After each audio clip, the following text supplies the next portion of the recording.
A lot of times, some of these properties will sell without ever actually going on the market. Take that into account if you are trying to maintain some sort of anonymity on the sale price and working with an experienced broker with a lot of buyers on their list. That's a really easy way to do something like that. If you're a residential real estate agent earning $200,000 a year and you want to grow your passive income, this show's for you.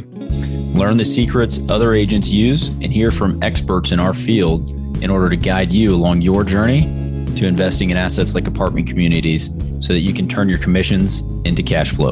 I'm Randall DeCleared. Let's go, baby. All right. Hey, yo, welcome back. It is great to have you again this week, continuing our series on the full cycle of a multifamily deal. This week, we're talking about dispositions. Last week, we talked about the transition period from acquisition into new ownership. Okay. So if you haven't heard the prior couple of episodes, go back and listen to those and it'll give you a better understanding of where we are in this process. So you've owned this property for a while and you are about to sell it. Very cool. Let's dive in and talk about it. Just before we go, obviously, I want to plug, if you are getting value out of the show, please go on, rate and review. Helps a ton with the reach of the show. We're in the top 3% worldwide as of this recording, which is very cool. And we're striving to get even better than that. And you can help us do that. So please go on, rate and review. That would help us out a ton. If you want to watch the episodes, we do some educational like webinars and that sort of thing that we're going to be putting up on the YouTube channel. So if you want to follow us on YouTube, it's at Agents Building Cash Flow on YouTube. And we're also doing a bunch of stuff on Instagram. It's Randall DeCleared. Boom, you'll find me right there. And let's jump in and talk about selling a property. Here we go. All right, here we go. Disposition. So the first thing that you really want to be doing when you're getting close to a sale, and this could be 6 months to even a year out, you are going to want to start talking to brokers and shopping it and getting an idea of what they think they can take it to market at, right? And so that's just early in the process. That will inform your new underwrite because throughout this process of owning this property for the last 3 to 5 years, hopefully you've been doing an annual underwrite so that you can understand the value of the property on the day that you do that underwrite in any given year. It just helps you keep an informed, decision-making process around should you refinance a property? Should you keep managing it the way you are? Do you need to do anything else in order to increase the NOI? Or have you done everything that you need to do? And now it's just a matter of managing it through the sale, right? So the broker is a great place to start when you are considering selling. They'll give you some pricing guidance. They'll tell you what they think the market will bear right now. Obviously, like I said, just give you some starting point and go from there. A lot of times, this is recently, some of these properties will sell without ever actually going on the market. So take that into account. If you are trying to maintain some sort of anonymity on the sale price, maybe you represent some high net worth individuals and it's just you and them that are on this deal and they don't want anyone knowing what they sold something for, then that may be the way that you take it. And working with an experienced broker with a lot of buyers on their list, that's a really easy way to do something like that. Obviously, working with a great broker, and then they put it out on Crexy or LoopNet, CoStar, any of these property listing websites. That's just going to attract the highest number of buyers that you possibly can get. So assume that you have hired a broker, they've listed it, they've got it out there. Some of the things that you need to start considering and relaying to your team, it's going to be based on the finances, right? You can start to calculate a net sheet, what the net after all expenses paid should look like. It's going to be a rough number at this stage, but it'll give you an idea of the things that you have to do. You also need to talk to your lender and let them know, hey, look, we're looking to exit this thing. If you had a prepayment penalty, what is our prepayment penalty going to be if we close in a year from now or in 6 months from now or 90 days from now, right? You need to factor that in because there's certain types of loans that have pretty high prepayment penalties if you signed up for those when you went into the purchase. We didn't really cover that on that episode, but just know your prepayment penalty is key when you're going through the disposition. Where are you? Some of them have step down, so it's like 5, 5, 4, 4, 3, 3, 2, 1. That means in the first 2 years, it's 5%. Second 2 years, it's 4%. Third 2 years, it's 3%. So just depending on that prepayment, that's something that you need to take into account when you're going to sell the property. All right. Another thing that you need to take into account is depreciation recapture. And let's cover that. So we tout on here depreciation benefits of multifamily ownership, and there are a lot. When you go to sell, if you have saved money on your taxes in prior years because you depreciated a large portion of it, when you go to sell it and you earned more, then you have this thing that's called depreciation recapture.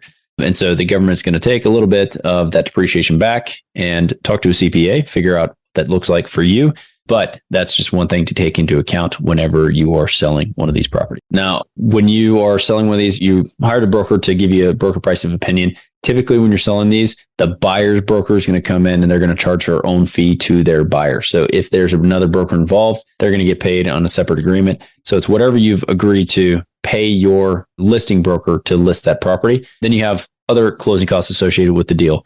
Like I said, you may have a prepayment penalty. You may have some other things that you need to take care of. And then you are going to pay back your investors, right? So whatever your waterfall structure looks like, again, we go into deal structure in other episodes. I'm not going to cover that here, but take all those things into account. And then you can start to work out if it sold in 6 months at that price, then we had these fees. This is essentially what our investors would make. Then you can go to your investors and say, hey guys, we're thinking about selling. This is what it would look like. Right? Great conversation to have. And it starts to help you understand.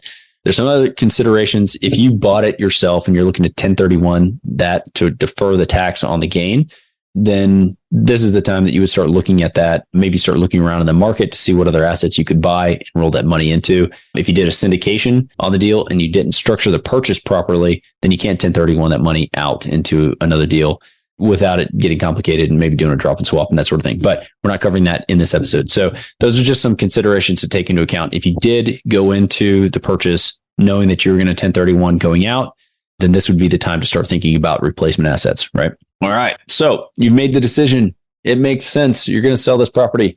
Very cool. Very awesome. That is a thing to celebrate once you get it on the market and once it sells. Okay.